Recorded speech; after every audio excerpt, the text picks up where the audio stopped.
حالتون خوب باشه. ما امروز اومدیم به یه زمین مزرعه برنج یا همون بیجار. تو زبان گیلکی به مزرعه‌ای که برنج توش کاشته میشه، به زمینی که برنج توش کاشته میشه میگن بیجار یا بجار. آره. بچه‌ها این زمینای کشاورزی که شما میبینید الان در مرحله برداشته و ما امروز قراره که به شما نشون بدیم پروسه‌شو. البته خب کاشت رو نمیشه توضیح داد، ولی خب فعلا در حد اینکه بار اومده و میخوام برداشت بکنم به شما نشون میدیم. با ما همراه باشید. قبل اینکه که برین ویدیو رو لایک کنید، کانال رو سابسکرایب کنید و همراه ما باشید. یه مهمون ویژه هم داریم به اسم نیکی خانم. بریم.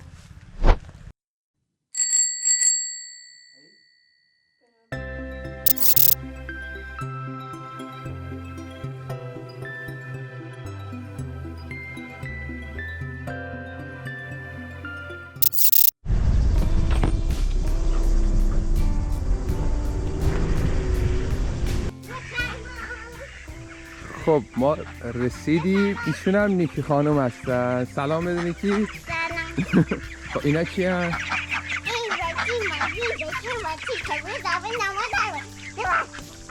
نیکی اینا اسم دارن؟ چی بود اسمشون؟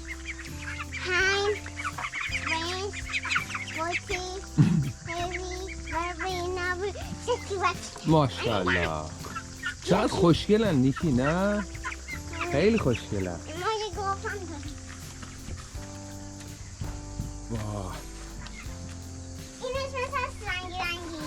چقدر خوشگله. این اسمش رنگی رنگی. سلام. این اسمش هست. چون این هم اسمش هست. جانی چون نوراست.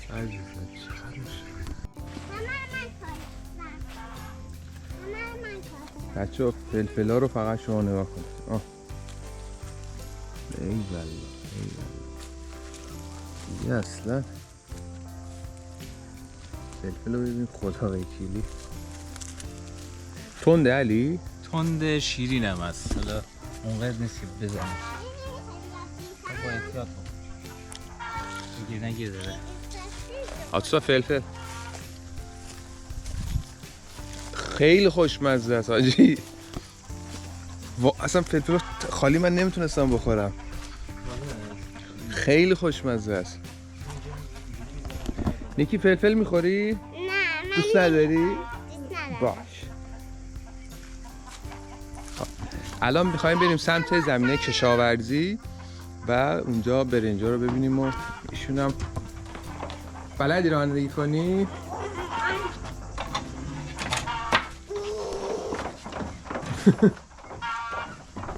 خب بچه اینجا هم کدوه میبینید یا نه؟ چی میگه علی به این کدوها؟ کویی دیگه. کدو کویی؟ کویی ما میگیم کویی، گیلکی میشه کویی. آها.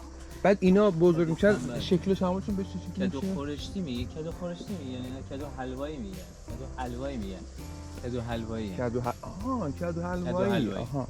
زردا دیگه. زردا درست. کدو خورشتی که شبیه بادمجونه اون چیز دیگه. اینم از گیله میگه. کنوس خودمون. آره کنوس که میدونم. ولی پاییز باید بشه. پاییز میرسه یعنی نرسیده. بسیار عالی.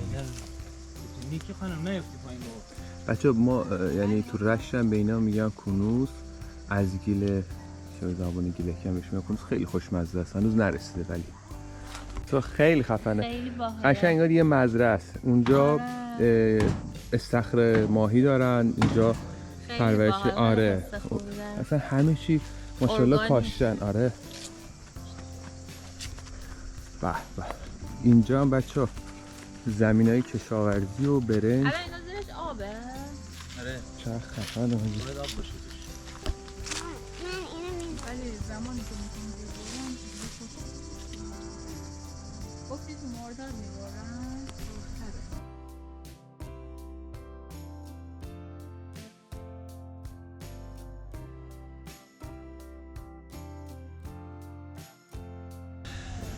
بچه خیلی خوشگله واقعا. بعد الان برنجا به یه فصلی رسیدن که دیگه علی جان گفتی کی برداشت میشه؟ به امید هفته اول شهریور دیگه میان برداشت میکنن. تولد ایشون هم که شهریور. تولد این خوشگل خانومه. این دونای برنج دیگه درسته؟ آره. که بعد برداشت که میشه از ساقه میزنن خشک شد میره به کارخونه این پوستش رو ازش جدا میکنه. این الان شیره است، می‌بینید؟ شیره است. آها. کامل شیره است، هنوز سفت نشده. سفت بشه کارخونه برنج از پوستش در میاره. چقدر خفن حاجی. بله.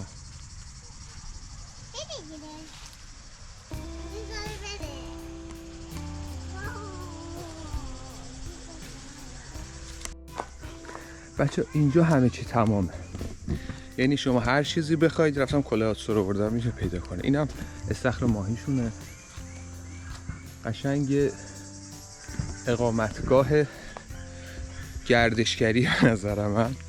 بعد ماشاءالله زمین بزرگ، بعد پرورش همه چی رو دارن دیگه. عرضم به خدمت شما که اردک و نمیدونم ماهی و زمین کشاورزی و اینجا رو ببینید. این هم تیلر بهش میگن دیگه، برای کشاورزی تو بیجار استفاده میشه. اینم مترسک. نیکی مترسک برای چیه؟ برای حیوونا رو بپرونه؟ نه، شغالو بترسونه. آره. نیکی خانم شما خیلی خوشگلید، میدونستید؟ آره عزیزم. خب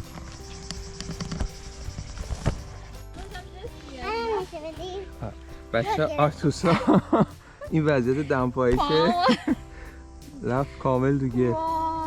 ولی میبینی چی گلش سفته؟ گلش خیلی سفته علی. میمونه و تهنشین میشه. آه بیاس.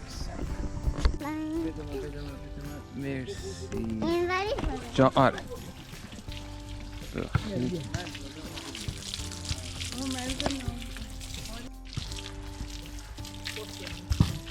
در حال استفاده.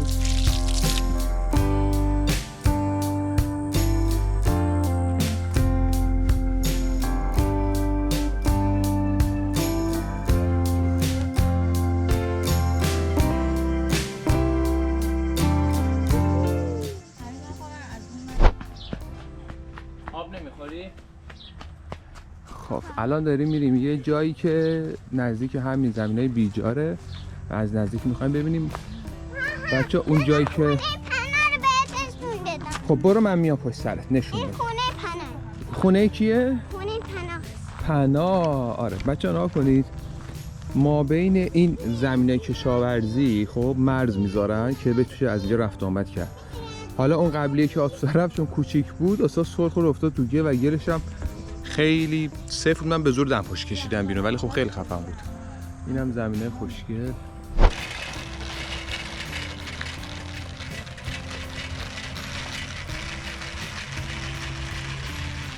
بچه به دور و بر اینجا رو اگر ببینم پروانه زیاد جمع میشه، خب مثلا این قسمت های اطراف بیجار رو میان سمپاشی میکنن که اومدیم که اون به اصطلاح پروانه. علی پروانه تخم میزنن بعد چیز میشه دیگه، آفته دیگه. ساقه خار بشه. از ساقه داره، از ساقه خود این برنج استفاده تغذیه میکنه. آره بعد برنج رو پوک در میاره. کارخونه مثلا میدیم برنج نصف شد بار محصول ساله. درسته.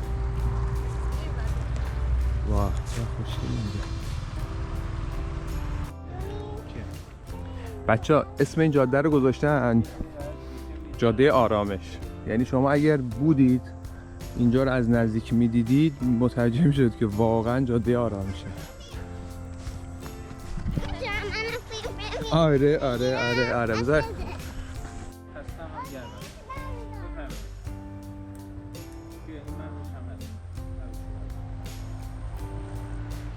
بچه اینا همه برنجن ها. حالا خواستم بگم در جریانم باشید. همه برنجن و ماشاءالله قد کشیدن تا ایشالله برای برداشتی. حالا برداشتم آخر مرداد و هفته اول شهریور فکر کنم.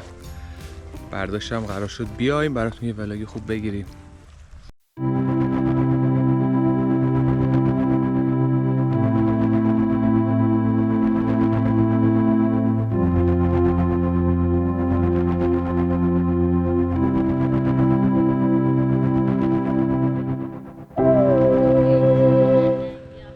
خب بچه اینجا واقعا اسمش جاده آرامشه. نیکی اسم اینجا جاده آرامش بود؟ چرا اسمش جاده آرامشه؟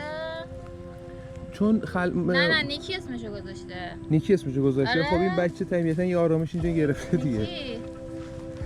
البته مادرش گفتش که من مثلا که باردارم بودش میومده اینجا و واقعا تاثیر داشته دیگه. خب وقتی مادرش حس خوب میگرفته واقعا آرامش داره اینجا. بچه‌ها خیلی جای خوشگلیه، یعنی من فکرشو نمی‌کردم، یعنی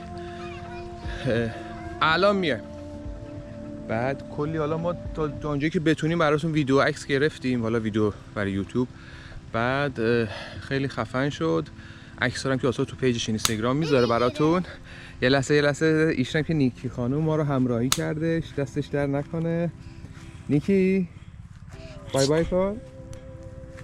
خب بچه‌ها همونطور که دیدید الان برنج در نزدیکای برداشتشه، درسته علیجان؟ نزدیکای برداشت. ولی خب میخوام از پروسهش در حد 1 دقیقه چند ثانیه که احساس می‌کنی که میشه توضیح داد پروسه کاشت برنج، حالا نشا فکر کنم اینو توضیح بده که دوستامون هم به قولی تو یوتیوب نشا معمولا از اسفند ماه شروع میشه. خدمتتون عرض کنم که شلتوک برنجو که میخیسونن که بعد حالت جوان زنی میشه، خزانه‌گیری رو تو بجار انجام میدن. خزانه‌گیری یکی از زمینو مثلا مربع طوری چمن میذارن. خب چمن که نه، من میگم چمن دیگه، حالا به اصطلاح اون یه تیکه از بجارو که ازن کلا شخم دیسکشو باید کامل زد. درست. یه قسمتی از بجارو که حالا اندازه خود کشاورز میدونه 1 متر، 10 متر، 4 متر رو درست. آبگیری رو بیشتر انجام میده از جای دیگه و اون بله. چشم. بعد اون شلتوکو میریزه داخل اون قسمت. بله شما بگو. بگو عزیزم. اینا رو چه درست میکنیم، بعدا اینا رو میباریم، بعدا بابا بزرگ میذاره تو انباری، بعدا ما سرخش میکنیم میخوریم. همینه اصلا همینه. خلاصه مختصر این مرحله خوردنشون دیگه. خزانه گیری رو توی خزانه گیری رو داخل اون قسمت حالا بانک نشا بهش میگن، یا مثلا جایی که نشاگیری رو انجام میدن روش پلاستیکی میبندن که اون جوانه بیاد بالا. حالا این حرفا که داریم میزنیم تو اسفند ما تو اون اسفند ما تو سرما مثلا باید یه محیطی رو فراهم کنی که اون بنده خدا فکر کنه بهاره، یعنی حالت گرمش باشه. مثلا خاطر پلاستیکو میکشن. درست. پلاستیکو دورش میپیچن و بعد ارزم به حضور شما که یه هفته 2 هفته که سبز که شد به اندازه‌ای که خود کشاورز میدونه یه تایمی از روز یه هوادهی میکنه، دوباره میبنده و آبشو باید مدام چک کنه. یعنی شبی 3 بار 4 بار باید با چراغ بیاد بالا سر اون خزانه‌اش ببینه خوش نشده، چون که کل اینا تو همون خزانه هست. درست. که بعد هر کدوم ریشه جدا میکنن و خانمایی که دیدید که ردیف میان یا دستگاه نشا دارن ردیف میکارن، یعنی که میشه دونه به دونه اینا رو ساقه به ساقه به اصطلاح با دست میکارن. حالا مثلا 4 تا شما الان اینجا میتونید ببینید مثلا چند تا ساقه مثلا اینجا زده، 1 2 تا 3 تا 4 تا 5 تا دسته به کشاورز داره. به کارگرش میگه 5 تایی بزن 10 تایی بزن. هر چقدر بیشتر باشه در قبال باد و مثلا یا مثلا طوفانی بیاد یا بارندگی شدیدی بشه کمتر میخوابه. آره 5 تا رو لیکن نه باید میدونم. نه من روی اون نیفتادم، بغلش افتادم. مرز یه مقداری آدمو گول میزنه، علف و با بجاری و بعد که دیگه به مرحله چیز میرسه میمونن تا بعد، ولی آبدهینا نداره این برنج. چرا تا الان آبدهی داره و 1 هفته 2 هفته قبل از اینکه برداشت بشه دیگه خودش زرد میشه دیگه، اصلا نباید آب بخوره، زرد بشه دیگه. بچه‌ها این گلش خیلی سفته، یعنی وقتی مثلا دستت پا میره به خاطر همین خیلی کار سنگین و سختیه و برنج به اصطلاح میگن. برنج فکر کنم از برنج گرفته شده به خاطر اینکه خیلی کار سختیه. یعنی کسایی که کشاورزی میکنن واقعا میگم از لحاظ قدرت جسمی و اینا خیلی باید توانمند باشن که تو این گرما و شرجی بتونن به اصطلاح کاشت و حالا برداشت و نشا و اینا رو انجام بدن. واقعا یه کار خیلی سنگین و خیلی الان کاش اینجا بودید میتونستیم این بویی که داره میاد و بهتون نشون بدیم. بوی قشنگ برنج داره میاد. خیلی خفنه. برنج گیلان خوبی رو داره. برنج گیلان واقعا نامبر آره واقعا یکی. مخصوصا وقتی دودی میشه. دودی میشه که آره دیگه. حالا بریم دودخونه هم بهتون نشون بدیم چجوری میشه. اینم بگم پدر خانم علی برنجاشون رو دودی میکنن بی‌نظیره. یعنی واقعا اصلا حرف نداره. ارق خاصی خانوادگی نسبت به برنجش. منم واقعا فوق العاده است بچه‌ها. اصلا خالی باید میشه خوردن. حالا دودخونه هم بعدا بریم نشون بدیم. بریم دودخونه جایی که آتفا جانم بگید دودخونه جایی که برنجا دودی میشن. بچه‌ها ما دیگه اومدیم سمت خونه. اینجا هم دودخونه میگن علی، دودخونه است که برنجا دودی میشه. خب علی جان یه بار دیگه بگو برنج که برداشت میشه با ساقه یه مدت انبار میشه که خورده خشک آبش گرفته شه. بعد کمباین میاد، توی کمباین با ساقه برنج رو میریزن، شلتوکش جدا میشه، دوناش با شلتوکش. شلتوک هم پوستش رو میگن، پوست با برنج. حالا اینجا یه کار مضاعفه که مثلا هم رو قیمت برنج تاثیر داره، هم رو خوراکش تاثیر داره، هم مشتری پسندتره. میان تو جای کوچیک کوچیک اینا رو، البته بگم این آثار باستانی ها، خیلی قدیمی، این خیلی قدیمیه ماشاءالله. اگه داخل یه چراغی باید بچه‌ها ای کاش اینجا بودید. من این بویی که داره میاد و برنجو با پوستشو توی این میریزه. درست.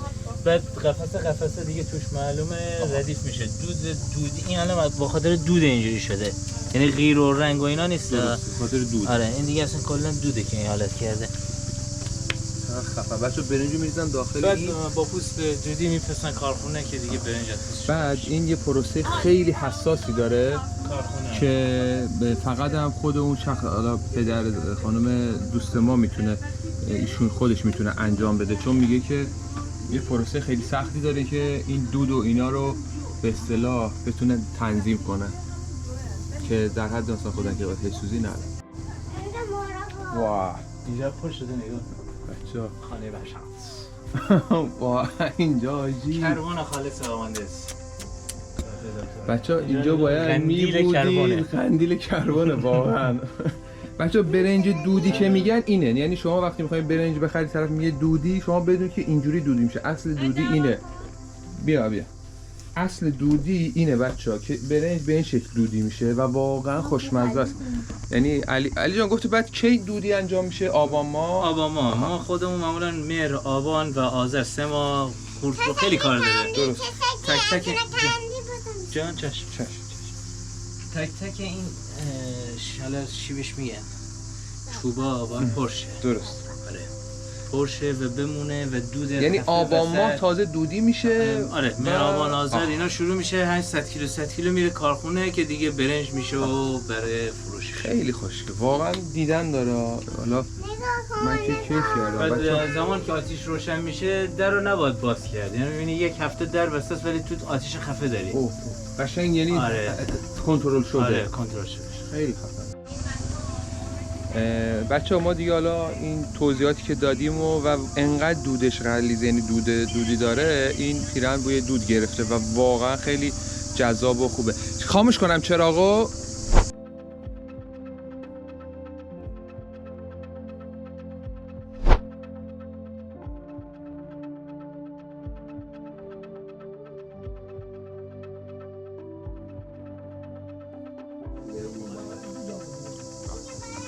باقالی خیلی حال میده. بچه‌ها باقالی داری؟ خیلی. جای شما خالی. غروب زیبا، هوای زیبا و باقالی. هر جا ما تو پیشی هست.